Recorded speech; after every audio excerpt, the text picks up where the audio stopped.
Hi, here are three phases that can be misleading. So the first one is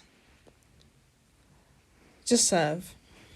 You know, um, when people are going through a hard time and they feel like they don't know their purpose, they don't know where they're going. They're going through heartbreak or betrayal, and sometimes we feel like maybe volunteering it will just kind of distract us, and so they'll say, just serve, just volunteer.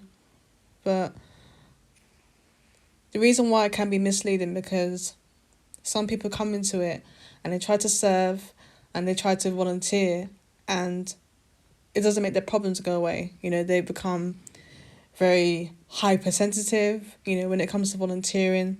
They're so offensive that they're really offended, and people might do something to annoy them on purpose or even by accident.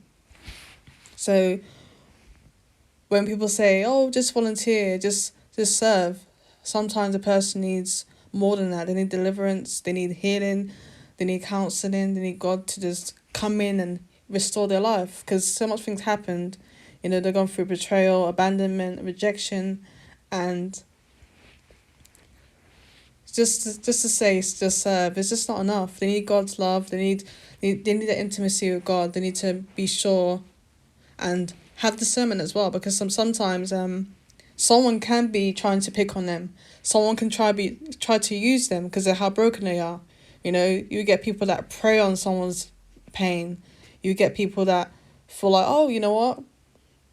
She's quiet, she's broken. We could easily use this. And people get hurt. People get exploited because how quiet they are, and they know they can't speak up for themselves. And they feel like maybe I can, they feel like they can use the person. So I wouldn't just say just serve, just volunteer, because you get predators, you get Jezebel trying to control the person, you get, someone that's toxic, that will just try to control their life, and this person feels burnt out. So it's so important to know and have limits. So you got to have wisdom. We got to put God first. We got to have wisdom. We got to know God for ourselves. We got to have limits and boundaries, and know what season we're in. If it's a season of isolation, season of just, you and God, you have to know what season you're in. Because if you're in the wrong season, you could be easily offended, you be provoked, you feel betrayed, and now things are not going the way you wanted it to go. So it's so important to know what season you're in, because just to say just serve, just volunteer, you have to have discernment. If you don't have wisdom, if you don't have discernment,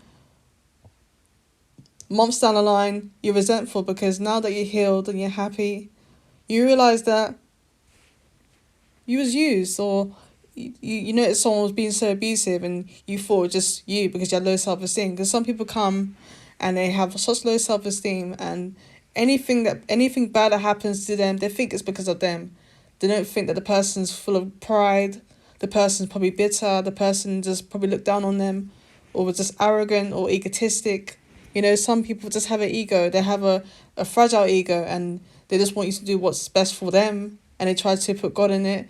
So it's so important to know who's egotistic and prideful, people that are just arrogant and they think they know everything about you, and they're judging you, and they just assume certain things. And you have to know how to have boundaries and to not get carried away.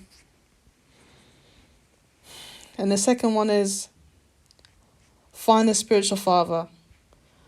You know, it's so misleading sometimes when people say, oh, you know what, just a full spiritual father, because it just it causes high expectations. It causes really, really high expectations, especially if, you've gone through heartbreak and you're looking for someone to just guide you, to give you wisdom, to give you comfort, and you try to do that, and they think you're Delilah, they think you're Jezebel trying to get with the pastor. They might feel like, oh, you know what, she's single, and, let's match you up with this person and the person, and you don't want the person, you don't want the guy, and now it's controlling you and telling you what to do. So know the difference between honor and boundaries. You can have boundaries. You need to know the difference between honor and boundaries. You can say no. You can be respectful and say no. You can be kind. You don't have to be passive.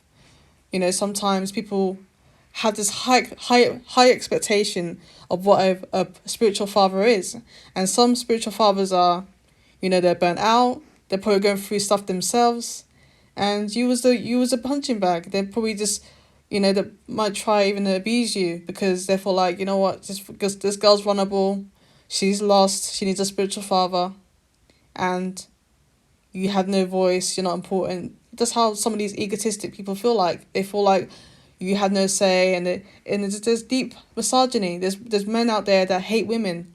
They hate women so much. They have misogyny, strong misogynist, and it's misleading. That the title, it can be misleading sometimes. So it's good to guard your heart, have boundaries, make sure that you can discern if the person has ego. These are the things that you should look at. Is he moody? Does he have bad character? Is he short-tempered? Is he arrogant? Does he just have selfish ambition? Is he just trying to seek credit? Just credit seeking? Just wants the validation? Is he cliquey? Does he have a cliquey mindset? And be sure to put God first. It's good if people have a spiritual father and he's healthy. It's good, but it's so important to have discernment, to use wisdom, and to put God first in everything we do. And the third one, which is the last one, is, oh, your husband's coming soon.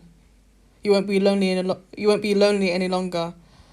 You won't be lonely any longer. You won't be miserable any longer. That's misleading, because the person can be happy and content now. Just because you're alone doesn't mean you have to be lonely. Doesn't mean that you're lonely.